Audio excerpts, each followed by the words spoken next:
We want to show you the latest updates to our open source packages for making web apps from your command line scripts and Jupyter notebooks. Before we get started, this video is brought to you by CrossCompute. We can help you turn your script into an app. Visit us at crosscompute.com to schedule a consultation with one of our engineers. Go to forum.crosscompute.com to read the latest release notes for our CrossCompute Analytics software development kit. Our design priorities were to simplify the process for turning a script into an app and to minimize bandwidth use to support slow connections, such as mobile 3G. You can use our CrossCompute Analytics software development kit online at crosscompute.net. To install on your own machine, set up and activate a virtual environment. Then, run pip install CrossCompute Analytics. Currently, only Fedora Linux and Ubuntu Debian Linux are supported. Windows and Mac OS are not supported at this time. The CrossCompute Analytics bundle includes CrossCompute, CrossCompute Views Map, CrossCompute Views Barcode, and our Jupyter Lab extension.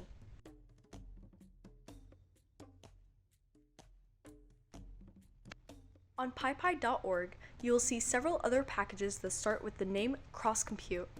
These are earlier versions. Run pip install crosscompute-analytics-upgrade to get the latest version of our system. Go to docs.crosscompute.com for documentation on how to turn your scripts into apps. Go to forum.crosscompute.com for the most up-to-date information, and check our YouTube channel for tutorials. You can also browse the configuration file template on github.com/crosscompute to see all the configuration options available in the latest release. In 0.9.4, we added 3 new variable views to render output variables from your script to your app. View equals JSON, view equals PDF, and view equals file. Use view equals JSON to send JSON data directly from your script to the user's browser. The app will receive and store the data in the variables object using the same variable ID that you defined in your configuration. Then, use the register callback function to trigger a callback when the app receives the updated data. Here is a demo of an app that uses view equals JSON to send flashcards data from the script to the browser. You can see that the variables object contains a variable with the ID cards as sent from the script.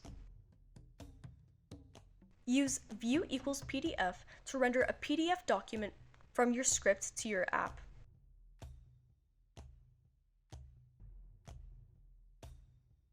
Use view equals file to accept file uploads. Specify MIME types in your variable configuration to set which types of files the user can upload. Here is a demo of an app that uses view equals file to accept PDF uploads, merge 2 PDFs into one, and then uses view equals PDF to render the merged documents. Live PDF Preview lets you see changes to your PDF report in real time. First, turn your automation into a PDF report by defining print variables in your configuration. You can try Live PDF Preview on crosscompute.net by starting Learn Examples in Jupyter Lab and opening the Randomized Histograms example. Click the CrossCompute icon in the right toolbar to open our Jupyter Lab CrossCompute extension sidebar. On the left, you see a file explorer. Open the configuration file automate.yml. You can also click Automation Configuration in the CrossCompute right panel. This is the configuration for your app or reports. Click the Launch button to launch the development server. Wait for the log to indicate that the server is serving. Then, click to open the development server.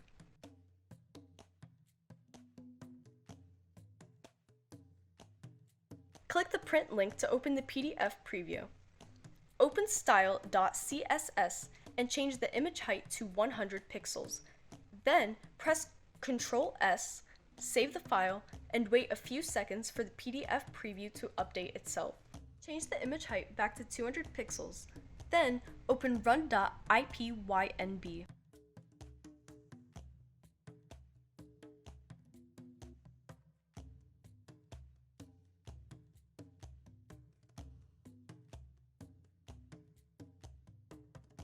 Change the first histogram to green and press Ctrl S to save the file.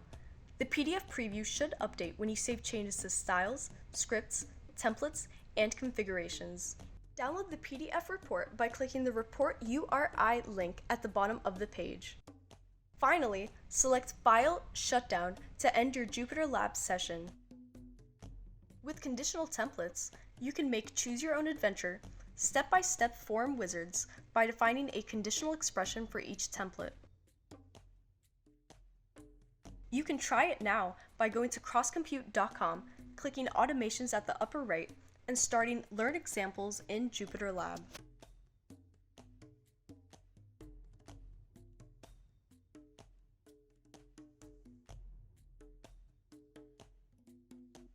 Open Conditional Templates in the File Explorer, then open the CrossCompute right panel and click Launch to start the development server. Click to open the development server. This demo shows how you can show different templates depending on the user's earlier responses.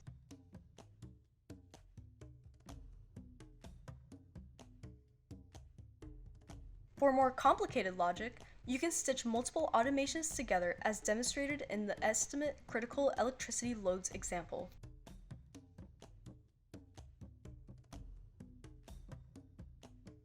When stitching multiple automations together, you can make radio and checkbox options dynamically based on the user's input variable values.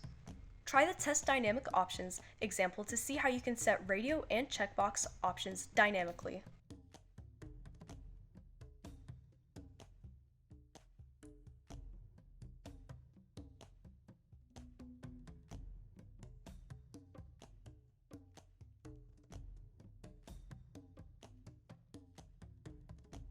In the automate.yml configuration file, make a view equals radio variable become dynamic by setting mode equals input and specifying a configuration path such as choices.json. Then, in the run.py script, save your dynamically generated options to the same configuration path such as choices.json.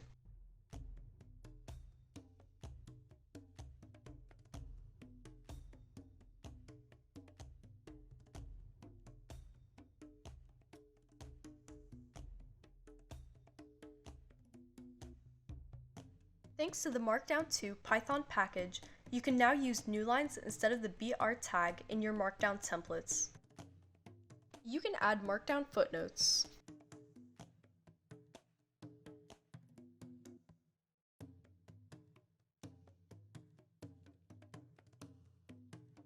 Use the CSS property, page break inside a void, to prevent page breaks between titles, captions, and their corresponding tables figures. Be sure to enclose your titles, captions, and tables figures in a figure markdown equals 1 tag. Remember to add your style sheet to the configuration file.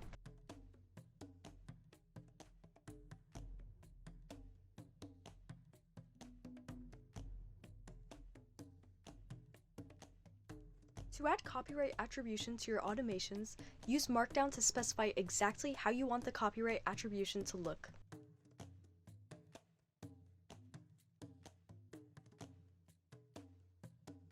Visit us at CrossCompute.com. We would love to talk with you. Thanks for watching. Subscribe to our channel.